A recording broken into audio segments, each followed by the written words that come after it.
Good morning. Ginette here from Health Promotion. How are you? Hope it's Thursday morning at 10 o'clock. I decided to sit outside today. Change the scenery for you guys. Anyways, today we're going to talk about promoting physical activity and why it's important. I'm going to remind you of why we should all be promoting and doing physical exercise. We all know that it's good for us, but sometimes we forget and we get lazy and we don't realize, we forget how important exercise can be for your health. So the goal today is to remind you the potential benefits of regular physical exercise, to discuss how important and how challenging it can be to motivate people to adopt a physical active lifestyle, to explore what roles of health promotion specialists can do. So how can I help you become more active? And I'm also going to discuss how COVID-19 has influenced our physical activity lifestyle.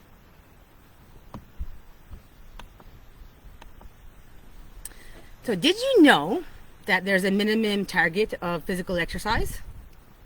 Right? So for adults 18 to 64 years of age, the target activity guideline to achieve health benefits should accumulate at least 150 minutes of moderate to vigorous intensity of aerobic physical activity per week in about 10 minutes or more.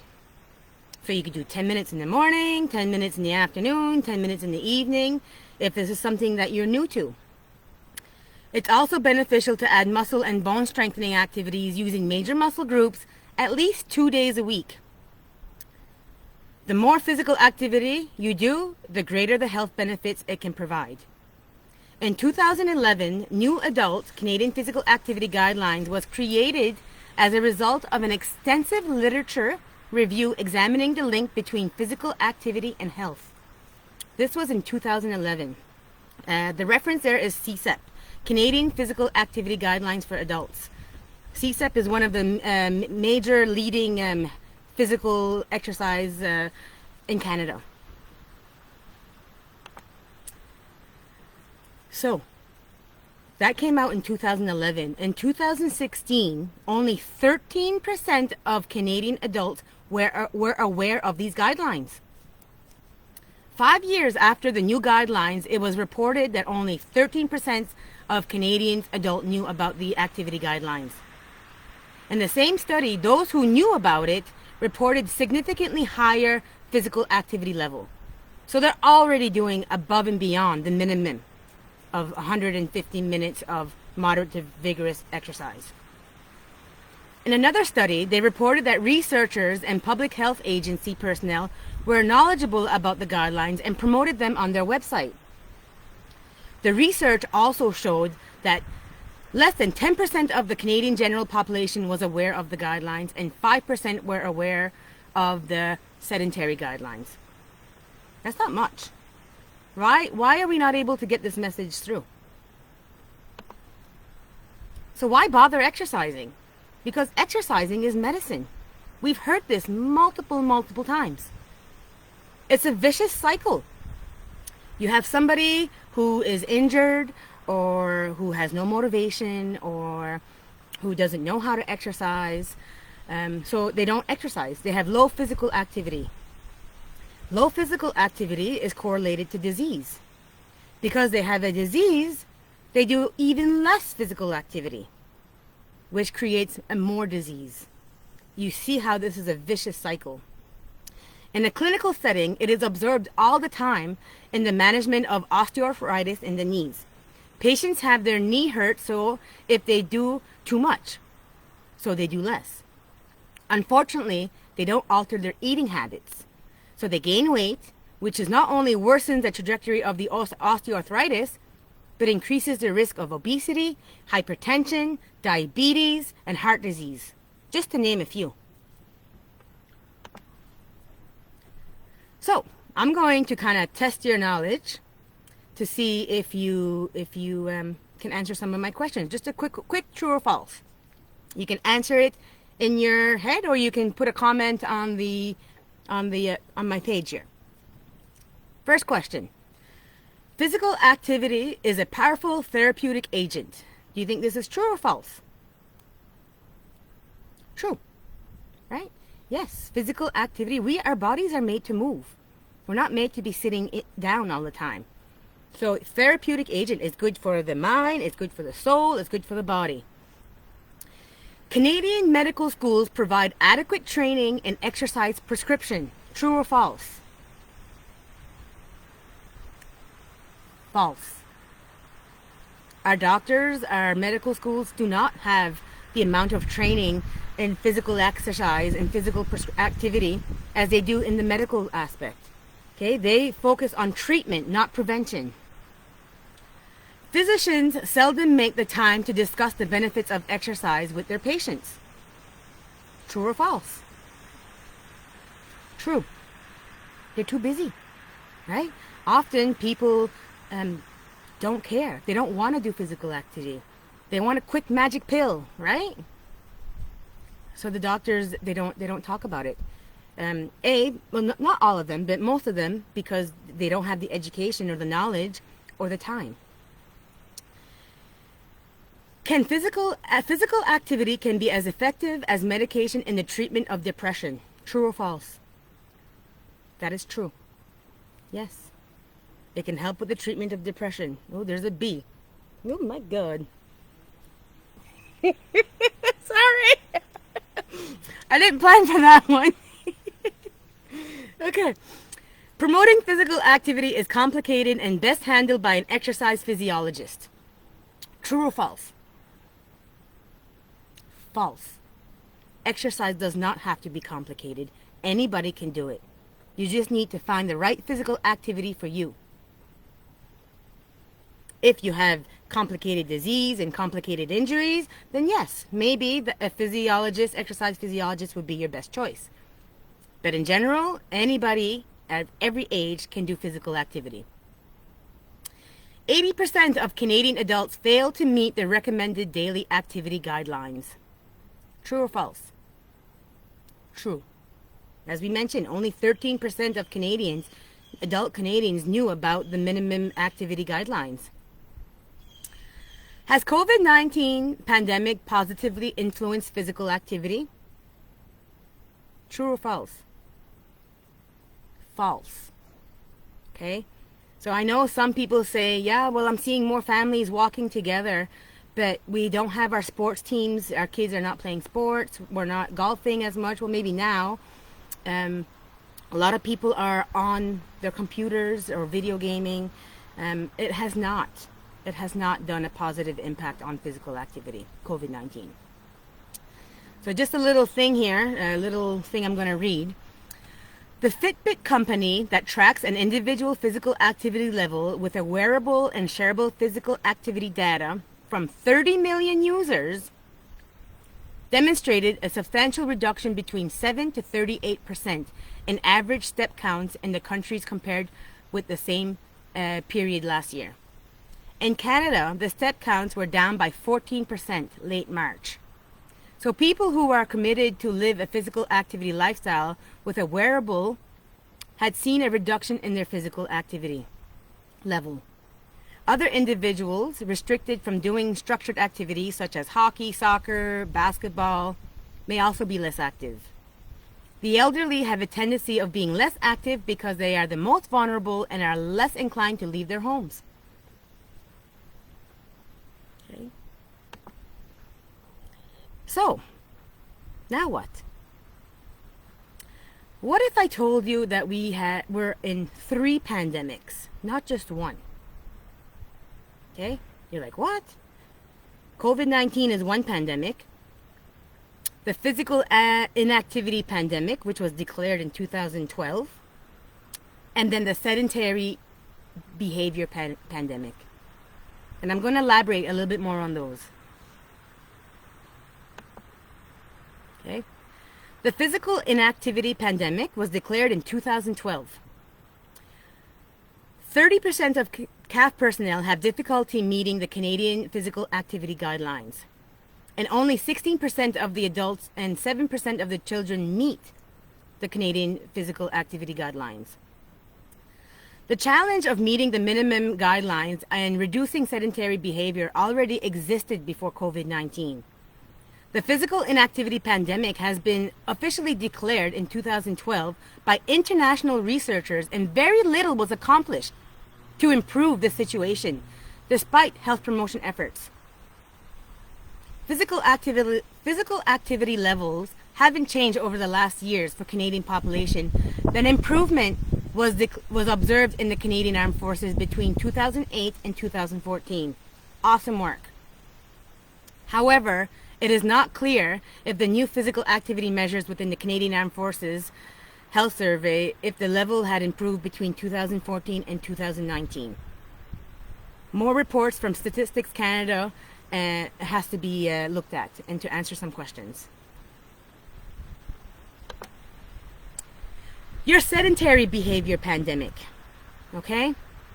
CAF personnel outside of work sedentary hours a week have increased from 20 hours in 2004 to 30.5 hours in 2014. That's huge. The amount of time we spend sitting at home after hours has gone from 20 hours a week to 30.5 hours a week. Canadian adults spend 9.3 hours of sedentary time a day on average. That's huge. One increase that is concerning is the increased sedentary behavior, which is defined as a number of hours sitting or lying without very little physical activity. The number of sedentary hours has increased with the CAF personnel, but also with the Canadian population. I'm talking about watching TV, being on our phones, playing video games, computers, desk jobs, driving. It's all sedentary. We don't see anybody playing floor hockey anymore or rollerblading as much. We hardly see anybody outside. It is another pandemic concern as it is closely linked to disease and mortality. A lack of physical exercise is directly linked to disease and mortality. It's known. And then we have the COVID-19 pandemic. Happened in March 2020. Okay? So the COVID-19 pandemic decreased physical exercise and increased sitting time. The reduction of physical exercise, physical activity, and the increase of sitting time increased as a result of COVID-19. We aren't sure how long the effects of the pandemic will have on people's physical activity pattern once things return back to normal. Some researchers have reported a negative impact of physical activity after disasters. For example, after a 2011 earthquake that hit Japan, the physical activity of children and youth was statistically reduced over a 3-year period to pre-earthquake levels. So it took 3 years for kids to kind of get back to their regular physical activity routine after a disaster. How long is it going to take us to get back into a routine? So why bother making physical activity part of your daily life? Why bother? Inactivity is a public health epidemic. The World Health Organization ranks it is the 4th leading cause of morbidity and mortality worldwide. The 4th leading cause, being physically inactive. 80% of Canadian adults don't meet the minimum of 150 to moderate to vigorous exercise a week. When you think of it, it's not much. 150 minutes a week. We're only asking 10, 20 minutes a day. Studies show that regular physical activity reduces the incidence of at least 30, I am talking 30 major chronic diseases by 25 to 50%. Let that sink in.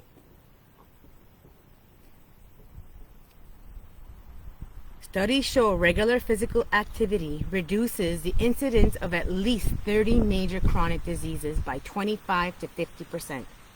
That is huge. Regular physical activity can be as effective as medication in the treatment of hypertension, dyslipidemia, stroke, and depression. Inactivity is extremely costly, and our healthcare system is collapsing under the burden of preventable disease. Just to kind of give you a little thing here, regular physical activity at the right intensity, it has to be moderate to vigorous, reduces the incidence of hypertension by 33 to 60%. Can reduce incidence of diabetes by 25 to 58%. Reduce incidence of cardiovascular disease by 33 to 50%. Stroke by 31 to 45%. Reduce the risk of colon cancer by 30 to 60%. Reduce the risk of mortality and risk of recurrent breast cancer by 25 to 50%.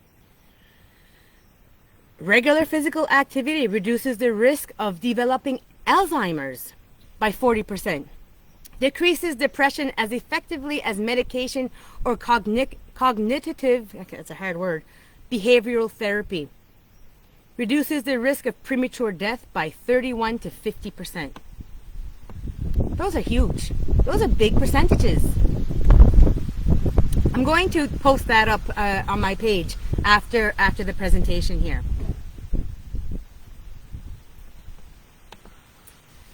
It's an economic burden.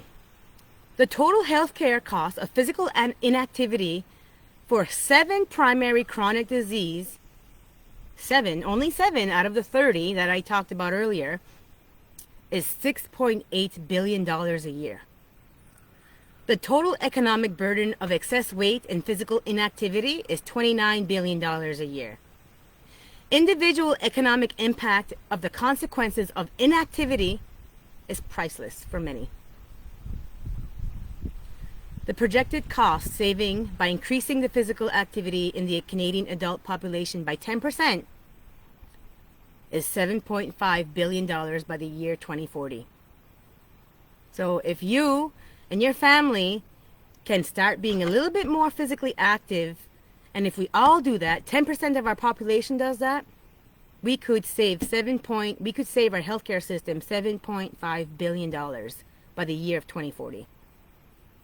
These numbers are extremely important in the terms of being able to help Canada in the time when COVID-19 is putting our entire country under severe financial restraint. So we know it's important. So there's 2 different worlds when you come to physical activity. The 4 F's of physical activity. We have fun, fulfillment, flourish, and forever. You're doing something you enjoy, you're looking forward to it, you're learning from it, you feel good, right? And you want to continue to move. It's fun. It's part of your life. Then the other world of physical activity is fatigue, frustration, failure, and forget it. I'm done. And for many people, this is the reality of their exercise experience. Fatigue, frustration, failure, and forget it. This is when people are doing too much, too soon, right? They're trying to keep up with somebody who's been active for many years, or they're hurting for weeks upon end afterwards. Excuse me. So we want you to adapt a fun, fulfillment, flourish, and forever style of physical activity. There are many barriers, excuses, and more excuses to why people are not physically active. What's yours? What's your excuse? If you're already physically active, fantastic. Keep it going. Push yourself to do a little more, right? So, our clients, people's number one excuses that we hear all the time. Does anybody know? I don't have time. I simply don't have time. I'm too busy. Well, this is when you need to make physical activity a priority in your life. Just like your job or your family, your physical activity should be a priority. Change your schedule of some way to make it fit in. Other excuses, I'm going to go down. I'm too tired. It's too late. I'm too old. I'm already skinny. I'm already thin. I can't find the motivation. Exercise is boring. Last time I tried, I got injured. Can't afford to join a gym. Tried for a week and two, and it didn't help. COVID-19. Have kids to look after. The weather is terrible. I never see any results. It makes osteoarthritis worse. I hate sweating. I stand all day. That's good enough. I don't have anyone to exercise with. I am too embarrassed about working out in front of other people. Those are all excuses. Excuses that are specific to military members. I deploy a lot. My spouse is always on temporary duty. I am always on temporary duty.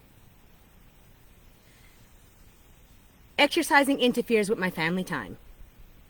Well, it doesn't. Make exercise part of your family time. My boss isn't supportive. My unit is constantly in the field. There's nowhere to shower. Those are all excuses that we hear. From a physician side, okay? So we explored our clients, people, we explored military, and now we're going to explore physician excuses. Physicians are in the great position to promote exercise with their patients, but unfortunately, many fail to do this because they're too busy, they don't have time, they're too tired, they focus on treatment versus prevention model. No money in talking to patients about physical activity. There's no billing code for activity counseling. The lack of education and training is there. Complex comorbidities is an issue. Waste of time. Patients won't change. Nobody wants to exercise, like I mentioned earlier. They want a quick fix, a magic pill. Lack of resources to support counseling. Now, the medical leadership in the Canadian Armed Forces recognizes the value of promoting physical activity in the Canadian Armed Forces. Dr. Daryl Menard, our national sports medicine physician, was asked to add a lecture on exercise prescriptions for all new physicians on the basic medical officers course. This is fantastic.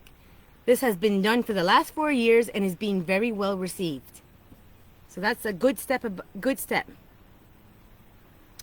So they said that 95% of patients are not interested in physical exercise.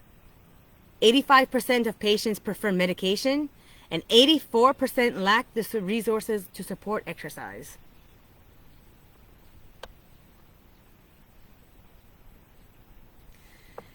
And physician, where they lack the education, would be in exercise physiology training, musculoskeletal training, exercise prescription, and exercise specific to benefit training.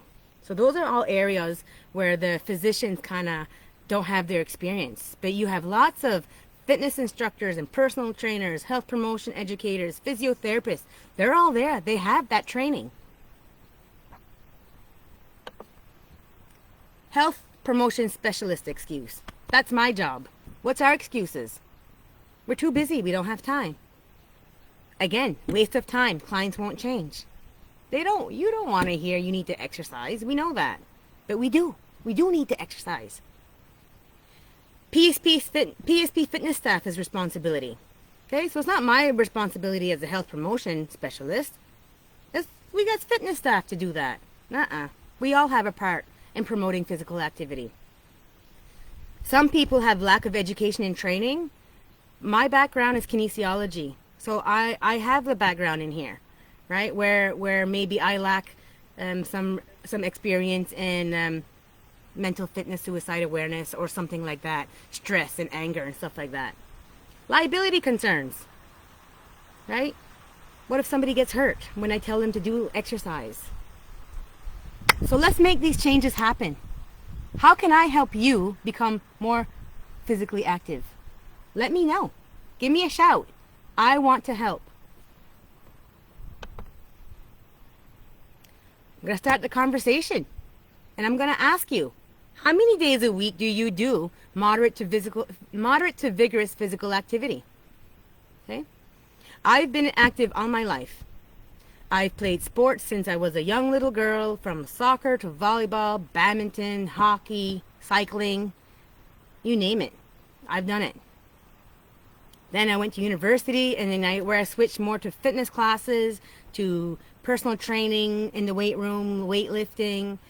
And then I go back to recreational sports, not so much competition sports, but more recreation for fun, because I enjoy it.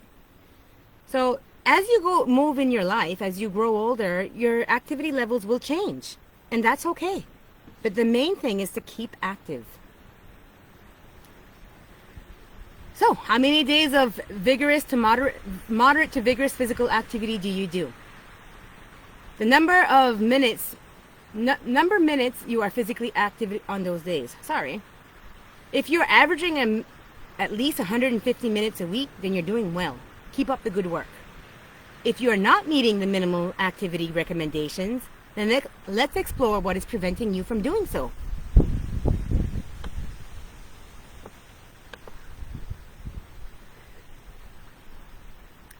So to effect change, the number one success in becoming more physically active depends on a number of factors. How motivated are you to change? If someone is in the pre-contemplation stage of change, then they will not jump on board. But if somebody has been thinking about it for a long time, then it may be easier to talk and to make those changes. How feasible is change? For example, a single mother of 3 working 2 jobs to feed her family may know how important it is to do regular physical exercise, but just not in the position to make it happen. What level of support do you have? A soldier whose boss frowns of exercising during work hours may feel staying fit will compromise his or her career. And motivation. I'm not lazy, I just don't care. All kinds of different personalities out there. So the bottom line is, no matter how much information I can give you and educate you, some people just don't want to change, and they're not ready to. And that's not my fault. Okay? So strategies that I can use to help motivate you. Functional benefits. What would you like to do that you can't do now? Think about it. What would you like to do that you can't do now? An example could be pass your force test with more ease, run 5 kilometers under 30 minutes, maybe a rucksack march without pain, or participate in the 9 Megamin March. Or maybe it's just to have enough energy to meet the demands of everyday life. Right? Or another strategy to help motivate you is, what don't you want to happen? What don't you want to happen? You don't want to be released from the Canadian Armed Forces because you can't achieve your fitness standard? To be forced to change trades because you can no longer handle the physical demands of your job? Or you don't want to develop medical problems such as musculoskeletal injuries, mental health issues, hypertension, cancer, heart disease, obesity. Those are all things that nobody wants. And another strategy that I can use is, what matters the most to you? What's important to you? Is it important for you to function well in your job? To enjoy a career without medical restrictions? To enjoy an active retirement, not led by disease? To be fit enough to play with your children and your grandchildren? To maintain a healthy body weight? To avoid a life dominated by disability? What matters the most? Okay? So no one has the time. Well, like I mentioned earlier, make physical activity a priority in your schedule. Physical activity also has been shown to increase productivity and creativity. It gets the endorphins flowing so you can think properly. Research shows that you are never too old to start. Kill 2 birds with 1 stone. Walking meetings, spin bike meetings, elliptical meetings. Anything. Get up, move. Exercise with your kids. Offers many benefits: time together, fun, keeping up, can be very demanding, but it's good for the kids. The kids too are very sedentary nowadays. Let's get them going. Diabetes is becoming more and more of a youth problem, whereas before it was an older person problem. Take exercise clothes on your TV. And physical activity is the #1 treatment for osteoarthritis. So what you need to do, you need to start goal setting. Setting an activity goal needs to be realistic to what you can do, achievable, not too intense, and safe. Okay? In order to avoid the #1 mistake, which is people do too much, too long, too hard, and too soon. Start slow and progress slowly. Most people start too hard, get injured, and stop exercising. And some never go back to exercising. We also need to stop focusing on weight loss and think of fitness versus fatness. We know that overweight people who are regularly active are healthier than individuals who are thin and not regularly active. I'm living proof. I've been active all my life, and I've been overweight all my life, right? Where I need to focus on is my nutrition, not so much my physical activity, if I'm looking for weight loss. But I'm happy where I am, right? I'm healthy. I don't have any cardiovascular disease or anything like that. I'm healthy. I'm able to keep up with my kids. I'm able to keep up and be active without causing injury and disease. Why not explore some technology? Technology can help you ensure that you get your 10,000 steps, for example, a minimum of 10,000 steps. To remind you to get moving, provide virtual information, individual groups and challenges, right? So your Fitbits, your Apple Watches, there's even these fitness rings out there now. However, technology can be expensive, but only works to get people and keep them moving. So it's up to you. Technology is there to help you, but it's up to you to get up and get moving.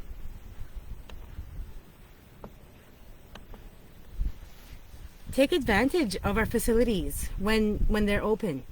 The golf course is open. The skate park's open. There's lots of walking trails around here that the entire family can do. If you have low motivation, consider getting a fitness class or work with a personal trainer.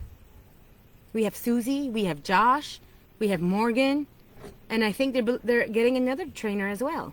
There's lots of people out there to help motivate you to get going, to hold you accountable. I've been doing this Learn to Run program through the fitness staff, and those who know me, I'm not a runner. Running is not my favorite activity, unless there's a ball that I have to chase.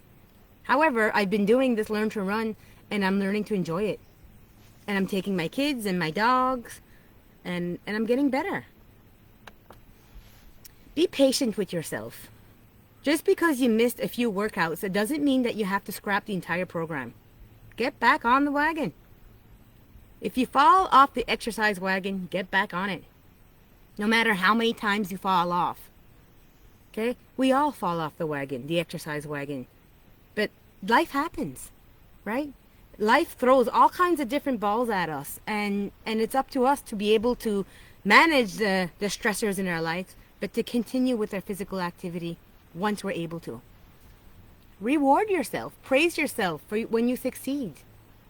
Okay? It's important. It makes you feel good. Identify barriers to your physical activity within your community and work with leadership to address them. What do you need? What do you need to get physical activity? Be physically active.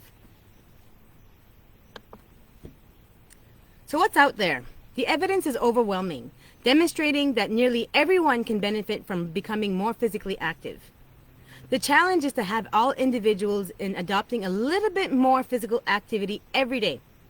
Knowing that maintaining military personnel physically active is a challenge, it is not easy to grasp the strategies that works, as it is a very multidimensional and hard to research. Although more intense and longer durations of physical activity correlate directly with improved outcomes, even small amount of physical activity provide protective health benefits. A little bit is better than nothing. At least at the last International Military Physical Performance Research Congress in February 2020, it was interesting to observe that no research presented a positive increase in physical activity within specific strategies. So we have some gaps. What you need to get started are the following. For individuals not meeting the minimum physical activity guidelines, try the following. You need motivation.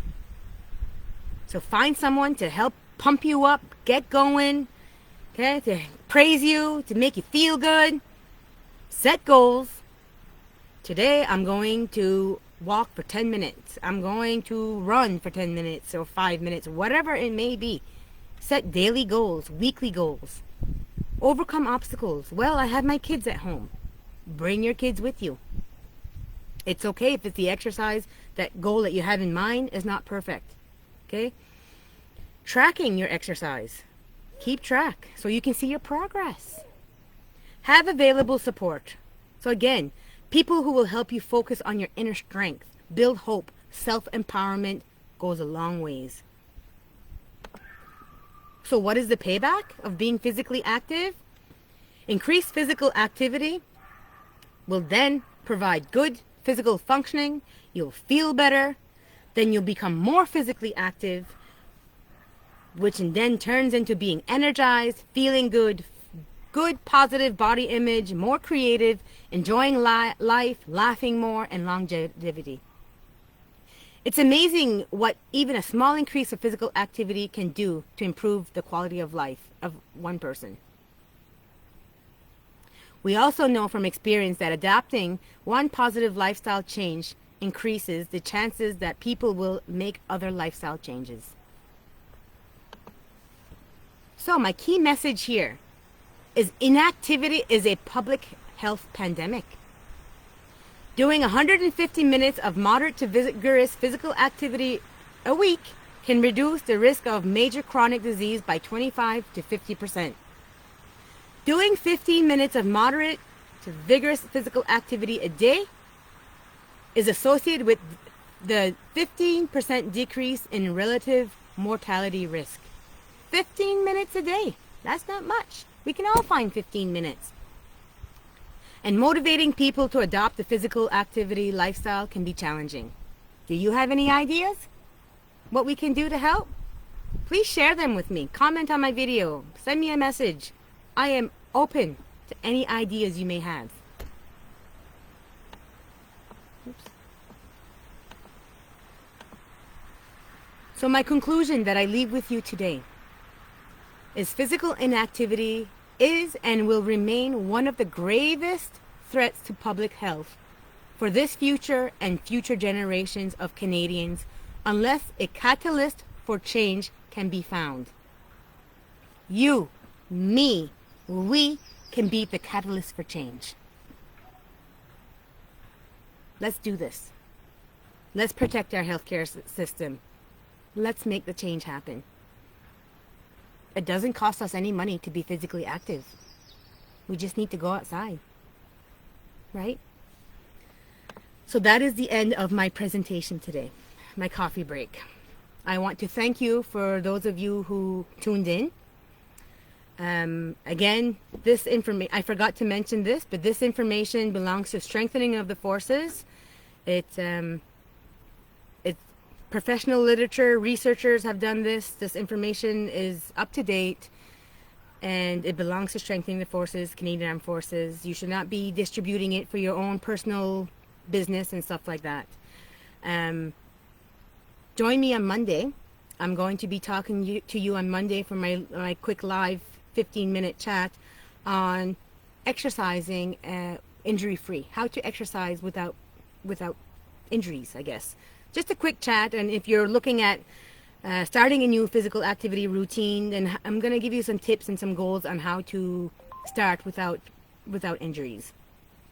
So that will be on Monday. And yeah, and then on Thursday, Lisa is back online, and she will be online talking to you. I'm not sure what she's talking about. I forgot. But it will be her turn to be live on Facebook next Thursday. So thank you for tuning in, and have a great afternoon this Thursday. The sun's supposed to come out. Take care. Hang in there.